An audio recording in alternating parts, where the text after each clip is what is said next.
It started with a simple Craigslist ad. Free antique rocking chair. Pickup only. What followed wasn't a bargain, but a chilling descent into something far more sinister than I could have imagined, leaving me with a chair that whispers and a lingering dread that still hasn't left me. My name is Emily, and I was a young antique enthusiast living in a small apartment in Portland, Oregon. I spent most of my free time browsing online classifieds, always on the hunt for unique, forgotten pieces that I could restore and give new life. Craigslist was a goldmine for such finds, often leading me to quirky characters and interesting stories. I was pragmatic, a bit of a skeptic when it came to anything paranormal, preferring to believe in the tangible history embedded in old objects. This particular ad caught my eye. Beautiful, intricately carved Victorian-era rocking chair, listed for free. The photo was a bit grainy, but the details were stunning. The address listed was in an older, more secluded part of town, nestled amongst dense, overgrown foliage, the kind of place where houses seemed to recede into themselves. I was excited, seeing it as a perfect project, a charming addition to my growing collection. My life was pretty ordinary, filled with work, friends, and the occasional antique hunt. I never expected that a simple online transaction could unravel the fabric of my reality. The first hint of something wrong was the house itself. It was a sprawling, dilapidated Victorian, shrouded in shadows even in the afternoon sun, with peeling paint and boarded-up windows. A handwritten sign, barely visible, said back door. I knocked, my knuckles echoing on the rotting wood. After a long silence, the door creaked open just enough for a sliver of darkness to show, and a raspy voice, thin and reedy, whispered, "It's in the parlor. Just take it." No face, just the voice. Inside, the house was a mausoleum of dust and decay, the air thick with the smell of old wood and something vaguely sweet, almost floral, but cloying. The rocking chair sat in the center of a dim parlor, perfectly preserved despite the surrounding desolation. It was even more beautiful up close, with dark, polished wood and velvet upholstery, but it exuded an almost palpable coldness, even in the stuffy room. As I wrestled it out the door, I felt a strange vibration pass through my hands, like a faint, internal hum. I dismissed it as the adrenaline of the unsettling encounter. Back in my apartment, after a thorough cleaning, the rocking chair looked magnificent. But then the whispers started, faint, indistinct murmurs, like dry leaves skittering across a window pane, always coming from the chair when I was alone in the room. I'd approach it, convinced I was hearing things, but the moment I got close, the sounds would vanish. I blamed the old building settling, or perhaps the wind outside, playing tricks on my ears. My cat, Mittens, usually a fearless explorer, refused to go near the chair, her fur bristling, her eyes wide with fear whenever I tried to place her on it. She'd hiss and dart away, disappearing under the bed, something she never did. The rising action was a slow, insidious invasion of my peace. The whispers from the chair became clearer, more insistent. They sounded like several voices, hushed and urgent, weaving in and out of each other, though still too indistinct to make out actual words. It was like listening to a crowded room from behind a thick wall. I tried covering the chair with a sheet, but the whispers seemed to penetrate the fabric, a constant, low drone that frayed my nerves. I started having vivid, disturbing dreams whenever I fell asleep in the same room as the chair. Dreams of a dimly lit parlor, of shadowy figures moving around me, their faces obscured, their hushed voices filling the air with an unsettling warmth. I'd wake up drenched in a cold sweat, the memory of the whispers echoing in my ears. One morning, I found a small, antique silver locket resting on the chair's velvet cushion. It wasn't mine, and it certainly hadn't been there the night before. Inside, there was a faded, sepia-toned photograph of a young woman with piercing, sorrowful eyes. I felt an overwhelming sense of sadness emanating from it. I tried to research the chair, hoping to find its history, perhaps a connection to the locket. All I found were old, local newspaper clippings about the Victorian house where I'd picked it up, a history riddled with tragedy, mysterious deaths, and a pervasive, lingering grief that seemed to cling to the property. The whispers grew louder still, sometimes sounding like a child crying, sometimes like an old woman humming a mournful tune. I would leave the room, only to return and find the chair gently rocking, slowly, steadily, as if someone had just left it. No open windows, no drafts, just the slow, rhythmic creak of the empty chair. I started barricading my bedroom door at night, pushing a dresser against it, desperate to keep whatever inhabited the chair from reaching me. My sanity felt like it was hanging by a thread, stretched taut by the relentless, unseen presence. The climax arrived on a particularly cold, stormy night. The wind howled outside, rattling my apartment windows, and the rain lashed against the glass. I was huddled in my bed, trying to block out the now unmistakable sound of someone gently rocking in the chair in my living room. The rhythmic creak a terrifying counterpoint to the storm. The whispers were no longer indistinct. They were clear, chillingly so. I heard a chorus of voices, male and female, old and young, all speaking at once. Their words overlapping, indistinct yet filled with a palpable anguish. Then, one voice rose above the others, a child's voice, sweet and clear, singing a lullaby. My heart hammered against my ribs. The rocking slowed, then stopped. A profound silence fell over the apartment, more terrifying than the noise. Then, a single, deliberate thump from the living room, followed by the unmistakable sound of footsteps, slow and heavy, moving across my hardwood floor, heading directly towards my bedroom door. The dresser I had pushed against the door began to scrape, slowly, against the wood, as if something was pushing against it from the other side, trying to get in. I screamed, a raw, primal sound ripped from my throat. I sprang from my bed, fumbling for my phone, desperate to call anyone, anything.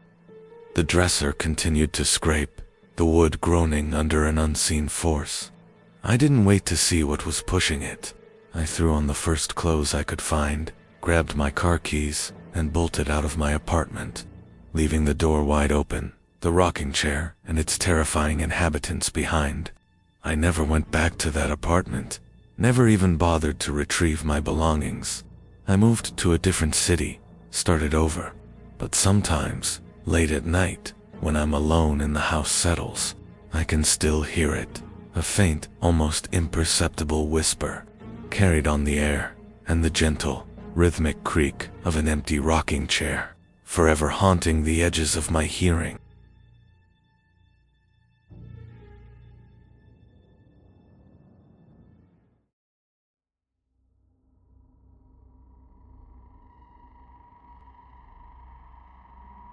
Overnight security guard needed, remote location. I figured it would be an easy gig. Just me and the quiet of the old abandoned mall. I was wrong. The silence wasn't empty. It was waiting, and the messages that started coming through on the mall's ancient intercom system weren't for me. My name is Jake, and I was a college student in Houston, Texas, looking for some easy money to cover tuition. Craigslist always had plenty of odd jobs, and this one, a security guard position at the defunct Northwood Galleria, seemed perfect. The mall had been a booming retail hub in the 80s and 90s, but it had slowly died out, finally closing its doors 5 years ago. Now, it was a skeletal monument to consumerism, scheduled for demolition next year. My job was to patrol, ensure no vandals or squatters, and generally keep an eye on the place from 10 p.m. to 6 a.m. The building was vast, a labyrinth of darkened storefronts, echoing food courts, and miles of silent hallways. It smelled of stale popcorn, dust, and decay. I'd always considered myself pretty level-headed, not easily spooked. The idea of ghosts or hauntings was for movies, not real life. This was just a job, a temporary gig, a way to make a buck. My only companion was a trusty flashlight, a walkie-talkie connected to a defunct main office, and the endless silence of the abandoned space. The first hint of something wrong was the temperature. Despite it being a mild autumn night, certain sections of the mall were inexplicably frigid, particularly around the old toy store and the children's clothing boutiques. I'd feel a sudden drop in temperature, a cold spot that made the hairs on my arms stand up, only for it to dissipate as quickly as it came. I blamed faulty HVAC systems or drafts. Then, the mannequins started to move, not overtly, but subtly. I'd do my rounds, noting a mannequin in a particular pose in a darkened storefront, only to find it slightly shifted on my next pass, an arm angled differently, a head tilted. I'd chuckle, attributing it to my imagination or perhaps a prank by the previous guard. But then came the voices. Faint, echoing murmurs that seemed to drift from the defunct PA system. They sounded like distant conversations, muffled by time and distance, always just out of reach, always just indistinct enough that I couldn't make out any words. I'd tap the old intercom, assuming a short circuit, but the sounds would cut off, only to resume once I moved on. One night, as I passed the old arcade, I heard the distinct, tinny melody of an 8-bit video game playing from within the darkened, empty space. I peered through the grime-covered glass, shining my flashlight inside, but the machines were all unplugged, covered in sheets. The music stopped. My heart began to pound a little faster. This wasn't a prank. This was something else. The voices on the intercom grew clearer, sometimes sounding like children, laughing and shouting, sometimes like women gossiping, sometimes like the low murmur of a crowd. They would only play for a few seconds before cutting out, always just as I approached the nearest speaker. The mannequins became more overtly restless. I'd find them facing different directions, sometimes in entirely different storefronts than where I'd left them. One night, I found a child-sized mannequin in the middle of the main concourse, its head tilted, staring directly at me with its blank, plastic eyes. I pushed it back to its store, my hands trembling. The cold spots intensified, often accompanied by the distinct, sweet smell of cotton candy or stale popcorn, evoking a phantom memory of the mall's lively past. My walkie-talkie, which had been mostly static, started to pick up strange transmissions. Not voices, but a series of clicks and whistles. An unsettling, almost intelligent pattern that sounded like a conversation in an unknown language. It felt like someone was trying to communicate with me, or perhaps through me. I started to see shadows, long and distorted, moving with impossible speed down the vast empty corridors, always disappearing just as I turned my head. One particularly unsettling evening, I was patrolling the lower level, near the old food court, when I heard it, a frantic, desperate pounding, like someone trapped, coming from inside the darkened movie theater. I approached cautiously, my flashlight beam cutting through the gloom, but the theater doors were securely chained and locked from the outside. The pounding continued, growing louder, accompanied by what sounded like muffled screams. I yelled out, "Hello, is anyone in there?" The pounding stopped abruptly. A profound silence fell, then a single, clear whisper. "Help, ... double quotes, drifted from beneath the theater doors. The climax arrived on a night of oppressive stillness. The intercom was silent, the walkie-talkie dead, and the mannequins were all in their places, eerily still. I was doing my final round, making my way through the darkened department store, when I heard a distinct thump, ... coming from the center of the vast, empty space. It sounded like a giant, slow heartbeat. I froze, my flashlight beam cutting through the oppressive darkness, searching for the source. The thumping grew louder, vibrating through the linoleum floor. Then, I saw it. In the center of the department store, where a display of high-end clothing once stood. A single, glowing red light pulsed erratically, rising slowly from the floor. As it ascended, The air around it grew impossibly cold, and a low guttural moan filled the vast space. Echoing off the high ceilings, the light pulsed faster, and within its crimson glow, a shape slowly began to form, swirling like smoke given solidity. It was immense, amorphous, constantly shifting, with countless indistinct faces momentarily appearing within its swirling form, their mouths open in silent screams. The thumping became deafening, and a chorus of whispers, screams, and desperate pleas erupted from all the surrounding storefronts, all at once, as if every ghost in the mall had suddenly awakened. I didn't think, didn't hesitate. I dropped my flashlight, turning and sprinting blindly through the labyrinthine corridors. The thumping echoing in my ears, the cacophony of spectral voices chasing me, the red light pulsating in my peripheral vision. I burst out of the mall's main entrance, into the cool night air, gasping, shaking, utterly terrified. I never went back to the Northwood Galleria. I quit that very morning, leaving my keys and uniform in a bewildered manager's mailbox. I still drive past the mall sometimes, its decaying facade a stark reminder of that terrifying winter.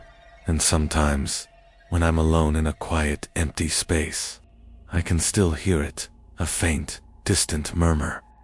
The echo of forgotten laughter, and the terrifying, rhythmic thump-thump of a heart that shouldn't beat.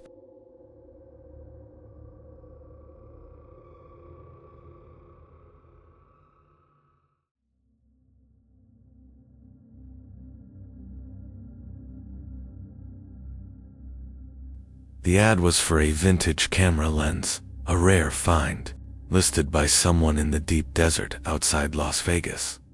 What I found wasn't just a lens, but a house that shouldn't exist, and a presence that watched from the shadows, eager to add me to its collection. My name is Marcus, and I was a freelance photographer, always on the lookout for unique equipment to fuel my passion. Craigslist was my go-to for obscure and vintage gear, often leading me on unexpected adventures. I considered myself adventurous, logical, and immune to superstitions. The desert held a certain stark beauty for me, a raw, untamed landscape that was perfect for my artistic pursuits. This particular ad offered a rare, German-made lens from the 1950s at an unbelievably low price.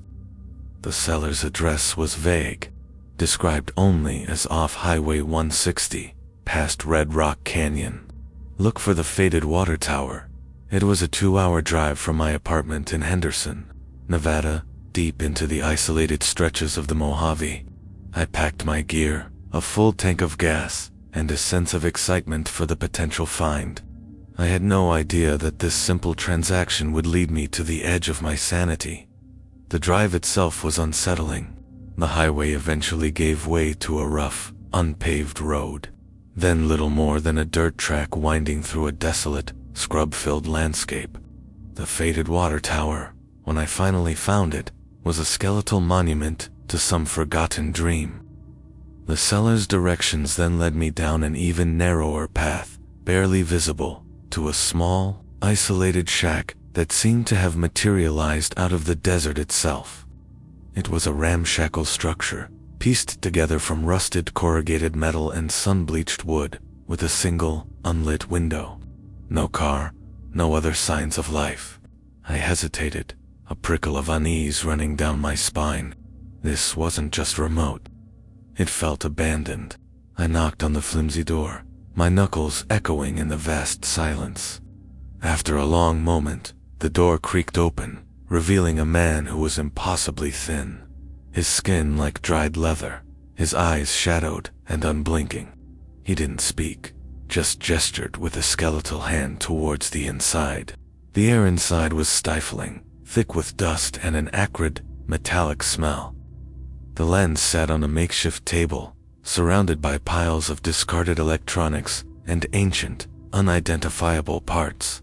As I picked up the lens, I felt a strange heat emanating from it, a faint vibration that seemed to hum against my fingertips. The man snatched the cash from my hand, his grip surprisingly strong, and then, with a raspy cough, vanished into the shadows of the shack, leaving me alone in the dim light. I quickly exited the unsettling encounter, leaving a sour taste in my mouth. Back in my apartment, the lens worked perfectly, producing stunning, almost hyperreal images. But then, the static began. Faint, distorted radio static, always playing from my camera when it was turned off. A low hiss that seemed to permeate the silence of my apartment. I'd check the camera, remove the battery, but the static would return, a ghost in the machine. Something had followed me home. The static on my camera became more insistent, sometimes accompanied by faint, almost subliminal whispers that seemed to be buried within the hiss. Too indistinct to make out, yet profoundly unsettling. My apartment, usually a haven, began to feel like a surveillance room. I'd come home to find objects subtly rearranged, a book moved from one shelf to another, a coffee mug turned upside down. Small things easily dismissed as my own absent-mindedness, but they happened with increasing frequency. My cat, a usually playful tabby, became withdrawn, spending her days hiding under the bed, her eyes wide and fixed on unseen points in the room. I started taking test shots with the new lens, pointing my camera at empty rooms, just experimenting. The photos were startling, in the deep shadows, almost imperceptible.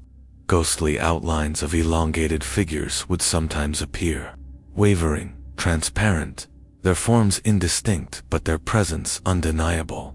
They were always just at the edge of the frame, always partially obscured. My sleep became a fragmented nightmare of being watched, of flickering shadows and disembodied voices. One particularly disturbing night, I woke up to the sound of my camera, sitting on my bedside table, actively recording. The red light was on, pulsing in the darkness. I snatched it up, my heart hammering against my ribs, and pointed it around my empty room.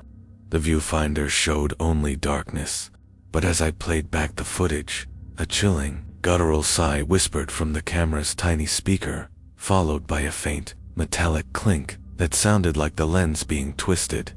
Then, the screen went black. I knew, with a certainty that made my blood run cold, that something was in my apartment, and it was using the lens to see, to watch me. The climax arrived during a desperate attempt to understand. I had the lens on my camera, pointed at the darkened corner of my living room, where I'd seen the most fleeting shadows. The static was a constant, deafening roar now, and the whispers were clearer, more defined, a chorus of dry, raspy voices, speaking in ancient, guttural language.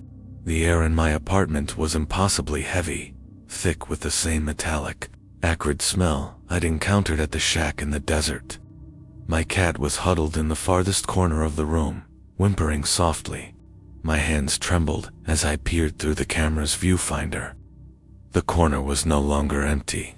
In the heart of the deepest shadow, a swirling vortex of shimmering heat and light was forming, like a tear in the fabric of reality, and from within that swirling vortex, a long, impossibly thin limb, covered in a mottled, grayish skin, slowly began to emerge, stretching into my living room. It ended in a series of segmented, needle-like digits, twitching and probing the air. Then, two eyes, glowing with a malevolent, pulsing red light, opened within the vortex, fixing themselves on me through the lens. The whispers solidified into a single, resonant voice, ancient and echoing, that seemed to come from everywhere and nowhere. It spoke my name. Marcus. You have what is ours. ... I screamed, dropping the camera, the lens shattering on the hardwood floor with a sharp crack. The vortex dissipated, the limb retracted, and the red eyes vanished, leaving behind only the sudden, profound silence and the metallic stench. I didn't wait. I grabbed my keys, my wallet, and my cat, and bolted out of my apartment, leaving everything behind. I drove until the sun rose, until the desert was far behind me. I never returned to that apartment, never touched another Craigslist ad again. Even now, in a new city, far from the desert, the faint hiss of static or the metallic temps in the air can send me into a cold sweat. I know what lies in the shadows, what ancient things collect forgotten objects, and what it means to be watched by eyes that are not of this world.